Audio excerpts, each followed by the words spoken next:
Good morning student, we are first year. आपका जो subject है वो है language across the curriculum and reflecting text. इसके अंदर जो आज मैं एक टॉपिक ले रही हूँ वो ले रही हूँ लिखने की क्षमता का विकास। इसका मतलब ये है कि हम जो लिखते हैं वो किस प्रकार से विकसित किया जा सकता है। तो पहले ये माना गया था, माना गया था कि जो अध्यापक थे वो ये बोलते थे कि लिखने को सीखने की आवश्यकता नहीं है, और उसके अंदर वो सभी अध्यापक इंक्लूड थे जो जिसने कि लिखना सीखा। बट बात आती है उन्होंने लिखना क्या सीखा। जब वो इस चीज़ को मना कर रहे हैं, वो नकार रहे हैं कि लिखना कोई इम्पोर्टेंट नहीं है, मतलब लिखना हमें सीखने की आवश्यकता नहीं है, तो उन्होंने सिर्फ लिखने के फॉर्मेट को सीखा, लिखने के नियमों को सीखा, लेकिन लिखना नहीं सीखा। मतलब वो ये कह रहे हैं कि हमें लिखने के लिए आवश्यक नहीं है कोई भी बात, तो उनके अकॉर्डिंग जो उन्होंने सीखा वो सिर्फ फॉर्मेट को और नियमों को सीखा। अब बात आती है, जैसे एक अध्यापिका है, एक टीचर है, वो एक पत्र लिखना चाहती है। उसे ये तो पता है कि उसने जो पत्र लिखने की कला उसने सीखी, पत्र लिखना उसने सीखा, लेकिन उसमें उसने क्या सीखा, ऊपर की बातें सीखी कि उसे प्रमुख भाग में, मतलब बेसिकली स्टार्टिंग में अभिनंदन, मतलब जो अभिनंदन को होता है वो कहाँ पे लिखना है, किस फॉर्मेट में लिखना है।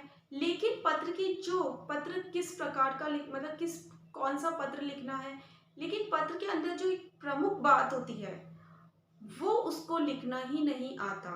क्यों? क्योंकि उसने सिर्फ फॉर्मेट को सीखा था, उसने उसके अंदर किस प्रकार से हम डिटेक्ट कर रहे वो चीज़ उसे नहीं आई। तो बात यही आती है कि हमें ये तो पता हमें किस प्रकार लिखना है, लेकिन हमें क्या लिखना है वो हमें नहीं आता। तो इसी के लिए क्या डेवलप हुआ है, लिखने की क्षमता का विकास, कि हमें किस प्रकार लिखना है। आप भी देखते हैं कि जैसे एग्ज़ाम्स होते हैं या जब क्लासरूम की बात आती है, तो क्लासरूम के अंदर जो अध्यापक होता है बच्चों को लिखने के लिए कुछ ना कुछ देता है। बच्चे अपने साथ मिक्सअप होके बहुत सी बातों को लिखने की कोशिश तो करते हैं क्योंकि उन्हें लिखना आता है, लेकिन जब बात आती है उनकी अवलोकन की, उनके मूल्यांकन की, तो देखा जाता है वो निराश ही मिलते हैं। क्यों? क्योंकि उनको वो पार्ट ही लिखना नहीं आ रहा, वो नहीं लिख पा रहे उस चीज़ को। तो जब वो इस चीज़ को नहीं लिख पाते, अब बात आती है नहीं लिख पाते तो उन्हें बहुत सी प्रॉब्लम्स फेस करनी पड़ती। इसी तरह अगर हम पारंपरिक मार्ग के अंतर्गत देखें तो बच्चे जो सीखते हैं, सीखने में जो पत्र लेखन है और जो संक्षिप्त लेखन है, उन दोनों को लिखना सबसे ज़्यादा माना जाता है।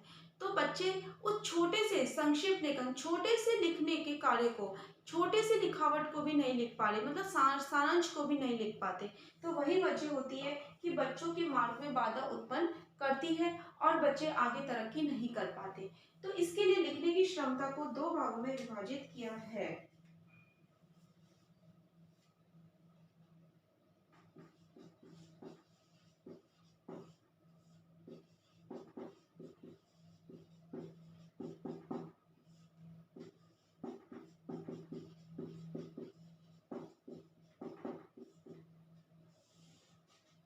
लिखने की क्षमता की विधियां, पहला है नमूना आधारित विधि।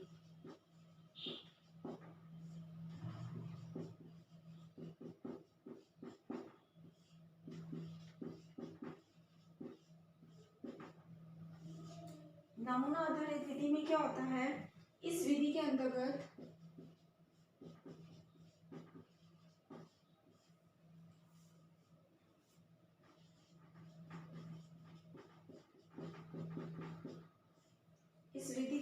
एक नमूना लेख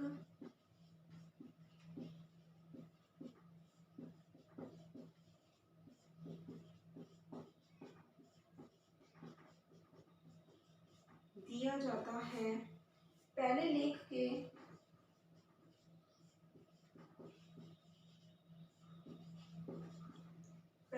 के तत्वों का विश्लेषण करते हैं,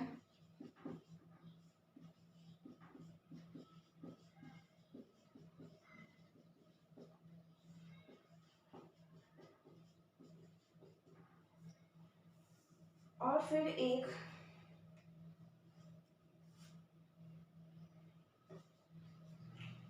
और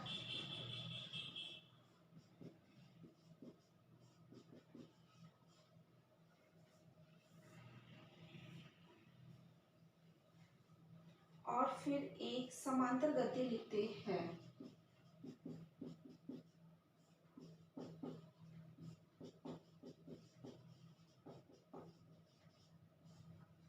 ठीक है, नमूना आधारित विधि में क्या होता है, एक नमूना लेख दे दिया जाता है और उसके अंदर क्या कर दिया जाता है, तत्वों को अव्यवस्थित कर दिया जाता है। जैसे हम कहानी की बात करें, आपके सामने कहानी होती है तो एक उसका चित्र दे दिया जाता है और कहानी को डैश डैश में कर दिया जाता है, पूरी तरीके से नहीं लिखा जाता, तो वो एक नमूना होता है।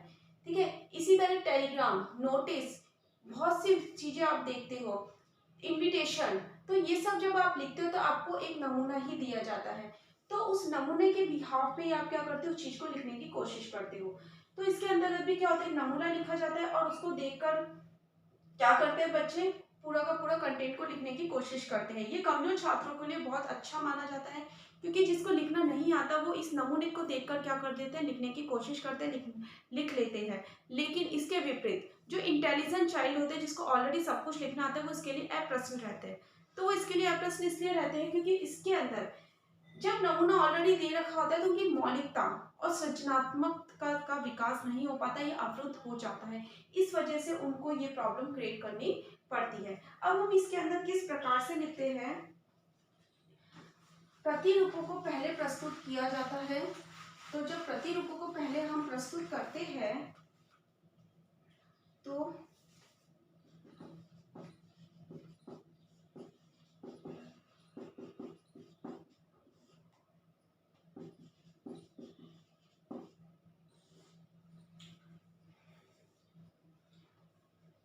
इस उपागम को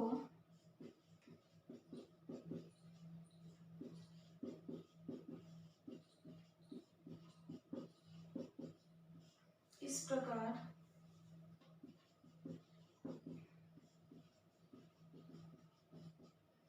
प्रस्तुत किया जाता है। सबसे पहले प्रतिरूप का अध्ययन,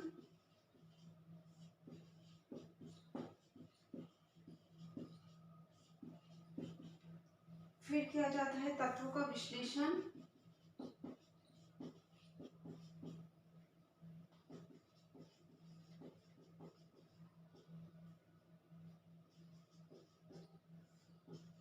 और फिर किया जाता है समरूप लेख की उत्पत्ति।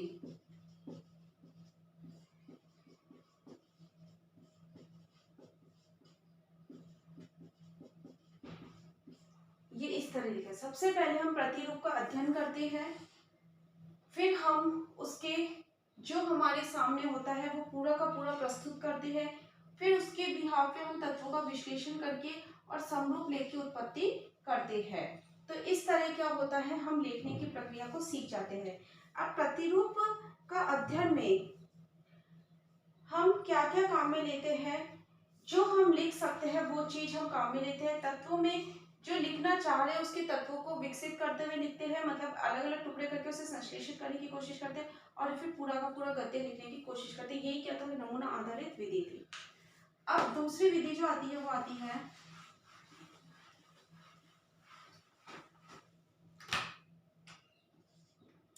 चर्चा आधारित विधि।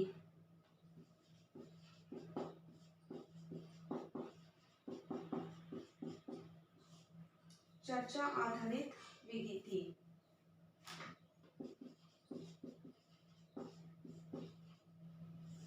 इसमें आएगा भाषा सिखाने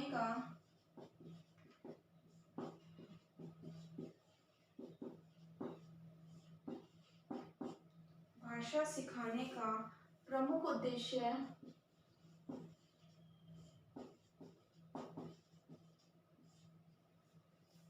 यह है कि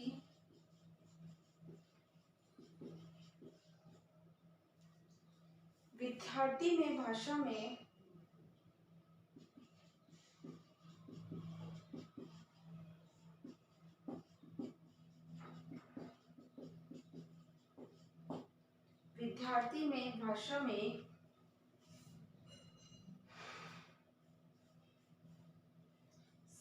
संप्रेषण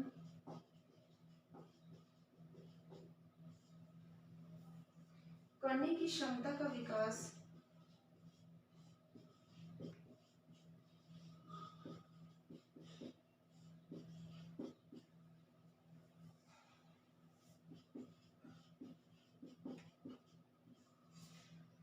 किया जाए और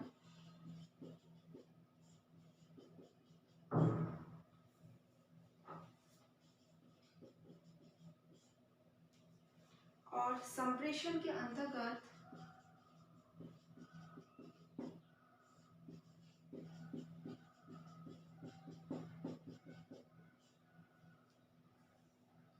चर्चा सम्मिलित है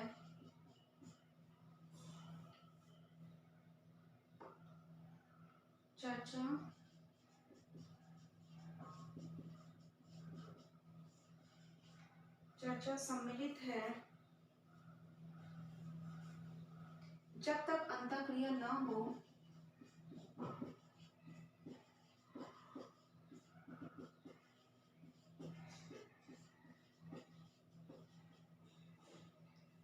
तब तक उचित संप्रेषण नहीं हो सकता।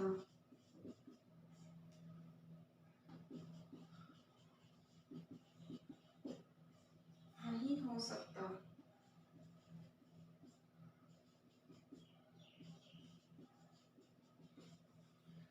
चर्चा आधारित विधि में क्या होता है, भाषा सिखाने का प्रमुख उद्देश्य होता है कि विद्यार्थी में भाषा का विकास करना, और किसके माध्यम से, संप्रेषण के माध्यम से। मतलब भाषा में संप्रेषण करने की क्षमता का विकास किया जाए, और संप्रेषण किसके माध्यम से संभव होगा, चर्चा के माध्यम से।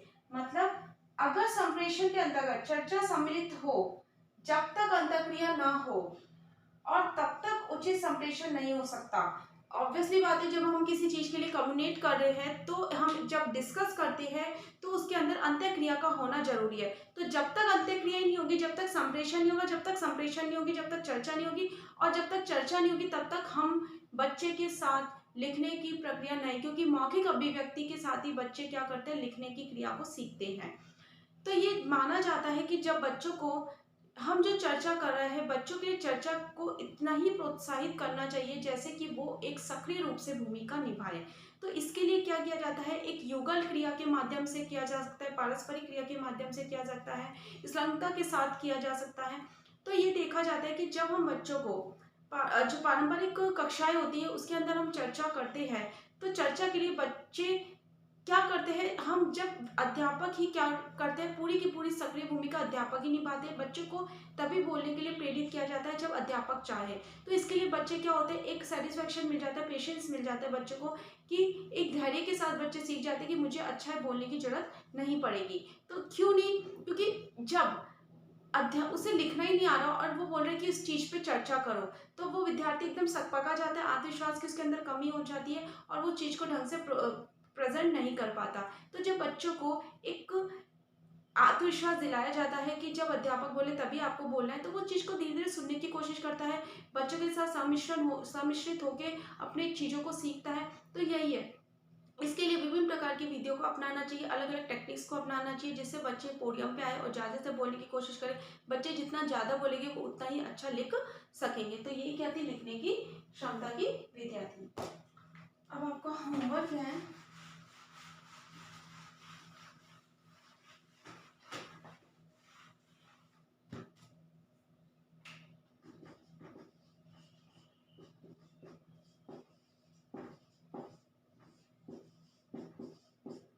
लिखने की क्षमता की